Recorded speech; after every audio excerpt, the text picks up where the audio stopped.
हाम्रो बिचमा सुदूर जागुनबाट उपस्थित हुनुभएको छ एकजना प्रकृति प्रेमी कर्मी राम्रो लाग्यो हाम्रो स्थित भएको छ। उहाँले जुन उद्यम देखाउनु भयो हामीलाई साहसिकता देखाउनु भयो उहाँलाई धेरै धेरै धन्यवाद दिँदैछु। हामीले हाम्रो राईले पनि उहाँलाई धन्यवाद दिँदैछु। भविष्य उहाँले पछिल्लो प्रजन्मलाई पनि यो शिक्षा दिँदै जानुहुन्छ। हामी उहाँलाई आशीर्वाद दिन्छौँ। तपाईँलाई बहुत बहुत धन्यवाद।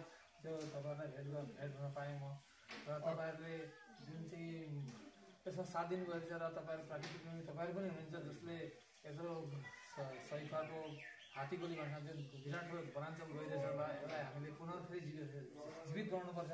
त्यसमा तपाईँहरूले पनि भरपुर लागिरहनु भएको छ। मलाई बहुत खुसी छ तपाईँहरूको साथमा आज म यो कार्य गर्न पाउँदैछु। राम्रो लाग्यो तपाईँले यो ल्याएर गरेको हामीलाई दिएकाले हामीलाई बहुत खुसी भएर तपाईँलाई धन्यवाद टक्राउँदैछ।